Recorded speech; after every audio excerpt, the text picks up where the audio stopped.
Kita bisa punya gaji 1 bulan 10 juta asalkan punya indukan yang banyak. Minimal teman-teman punya indukan 70 ekor. Nah, 70 ekor bisa beranak 2 dalam 1 kali beranak, itu sudah mencukupi. Nah teman-teman kalau punya 100 ekor, nah tinggal kalikan saja, itulah keuntungan. Per ekornya kita jual 1 juta saja tempenya.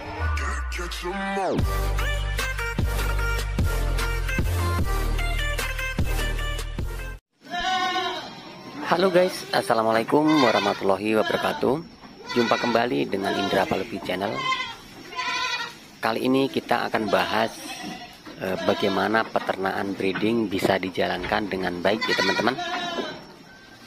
Jadi untuk mengetahui bagaimana sih ulasannya, buat kalian yang belum subscribe silahkan bantu subscribe, like, comment, and share, tekan tombol loncengnya agar teman-teman nanti setiap saya upload video bisa dapat notifikasi.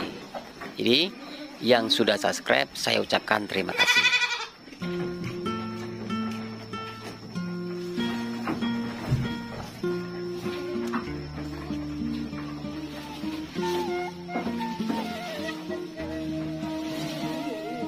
Dalam dunia peternakan itu ada 2 sistem. Sistem yang pertama adalah breeding atau pengembangbiakan kambing betina diambil peranakannya. Maka banyak senior menyebutnya breeding ya gitu. Jadi breeding sendiri ini sangat mudah dijalankan dan rata-rata ini dijalankan oleh peternak-peternak di desa, yaitu peternak tradisional.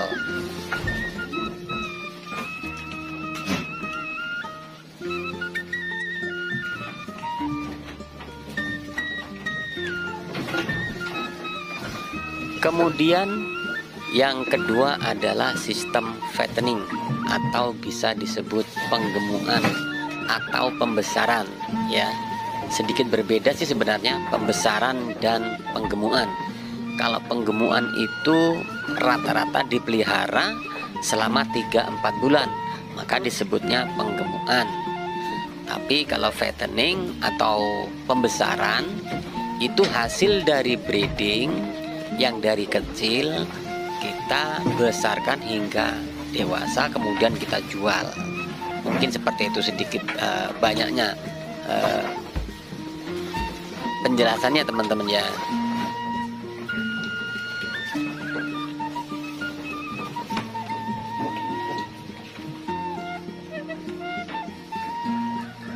Lalu jenis apa atau sistem apa sih yang cocok bagi pemula?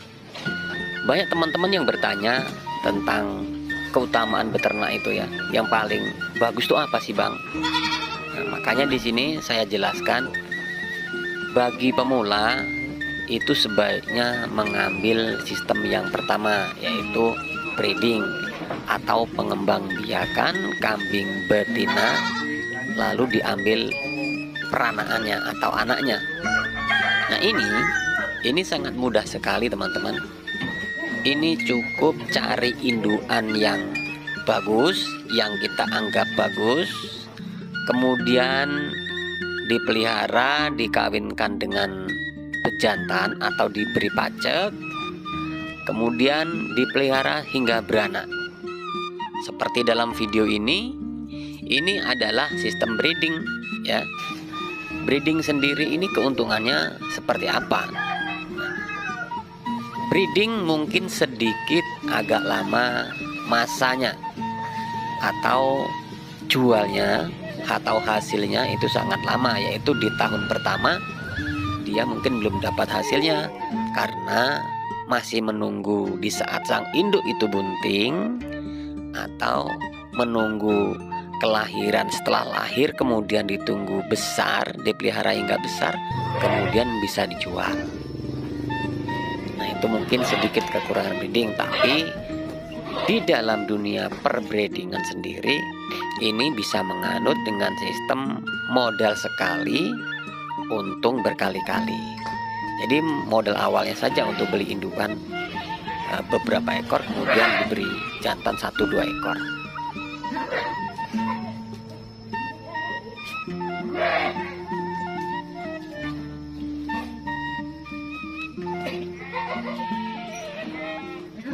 Kemudian breeding sendiri ini punya jarak atau punya masa kandungan atau punya masa birahi. Jadi kambing betina ini atau indukan sendiri itu masa buntingnya di 5 bulan lebih sedikit atau sampai 6 bulan. Itu tergantung bagaimana betina itu mutunya bagus atau tidak. Tapi rata-rata itu di 5 bulan lebih sedikit sampai 6 bulan kandungan atau buntingnya si kambing pasti beranak. Jadi masa buntingnya itu 5 sampai 6 bulan ya teman-teman ya, untuk betina bunting.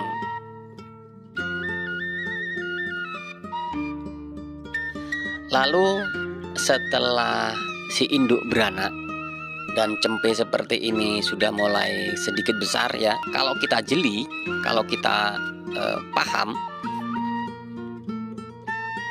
di 21 dari kelahiran si cempe ini, di 21 hari maka si induk itu sudah birahi. Nah, kalau teman-teman semua jeli, pasti si induk minta dikawinkan atau minta pajak. Tapi kalau seandainya teman-teman semua kok tidak paham atau belum paham atau tidak tahu di saat si induk itu minta kawin atau birahi, sebaiknya ditunggu 21 hari yang kedua. Setelah 21 hari pertama terlewatkan, maka ditunggu 21 hari yang kedua. Maka dia akan birahi dan itulah saat yang tepat untuk mengawinkan atau memberi pajak pada betina tersebut.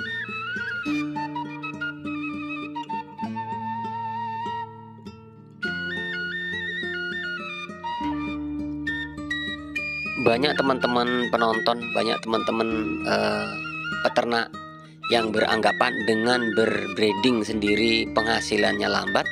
Itu sebenarnya bukan breedingnya yang salah, tapi sistem yang salah, yaitu kurang tepat, kurang jeli di saat induk minta kawin. Sehingganya di saat si cempe sudah besar, si induk tidak birahi-birahi atau tidak minta kawin, nah disitulah titik kerugiannya.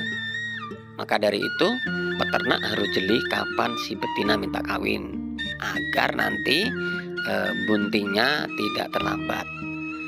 Biasanya itu kalau untuk siklus betina, teman-teman perhatikan, untuk betina itu dalam satu siklus per tahun itu biasanya rata-rata di 7 bulan induk sudah bunting kembali. Makanya 1 tahun 2 bulan kambing beranak 2 kali, gitu teman-teman.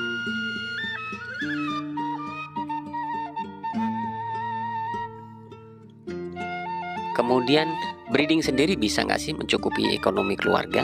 Nah, permasalahannya bukan cukup atau tidak cukup teman-teman.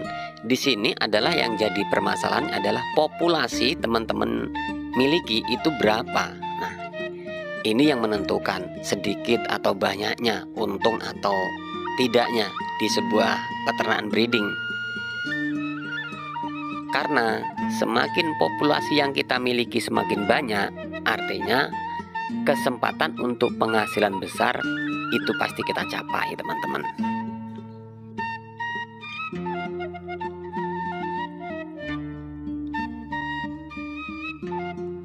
Sebenarnya keuntungan sendiri bisa kita ciptakan. Mau seberapa sih gaji seorang peternak? Nah, ini yang menentukan adalah si peternak sendiri. Kalau mau breeding bergaji 5 juta per bulan atau 10 juta per bulan, maka teman-teman bisa menghitung dari setiap induk yang beranak.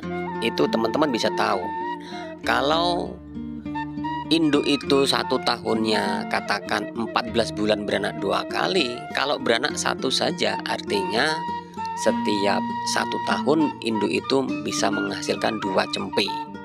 Ini kalau 1. Kalau 2, andaikan 2 ekor, maka 4 ekor. Jadi teman-teman bisa kalikan. Itu kita ambil sedikitnya saja, minnya saja ya teman-teman. Dan kalau andaikan kok beranaknya 1 tahun cuma sekali, maka kesempatannya adalah per tahun beranaknya 1 ekor. Nah, kalau teman-teman memiliki 100 ekor indukan, artinya teman-teman itu memiliki 100 cempe dalam 1 tahun itu minimal.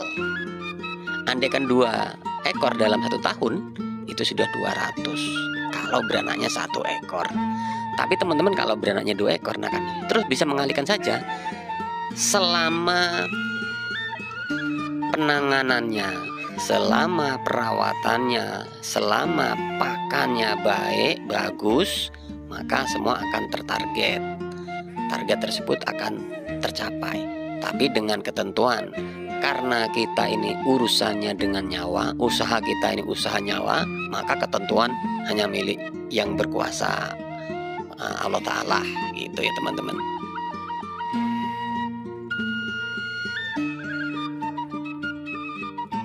Maka sebaiknya teman-teman semua mulai usaha apapun, baik itu peternakan, pertanian, dan kerja yang lain itu dengan hati, dengan senang dulu. Jadikan sebuah usaha itu adalah hobi, agar teman-teman nanti menjalaninya ringan, tidak berat, tapi lebih mudah dan lancar.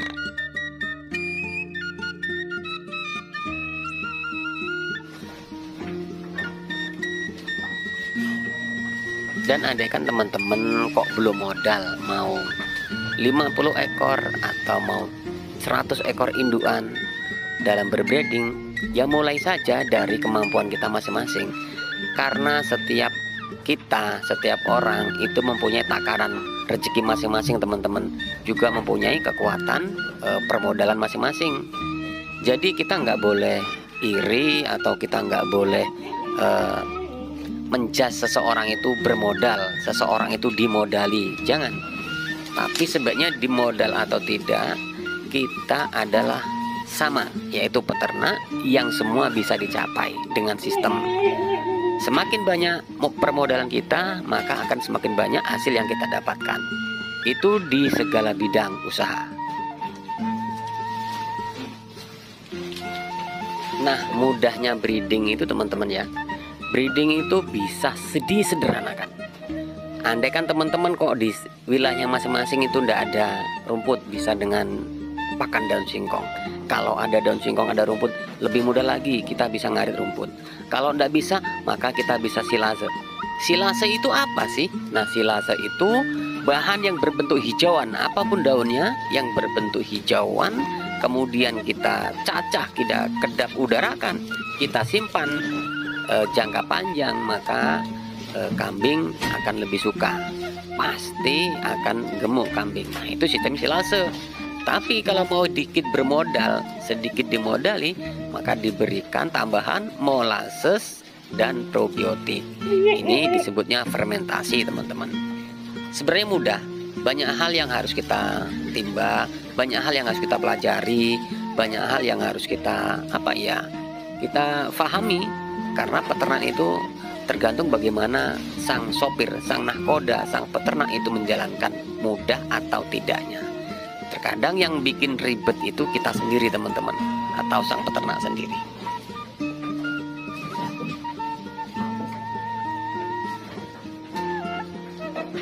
Buat kalian yang selama ini belum subscribe, silahkan bantu subscribe agar channel ini lebih berkembang, agar channel ini lebih besar, agar channel ini bisa mengedukasi teman-teman seluruh Nusantara.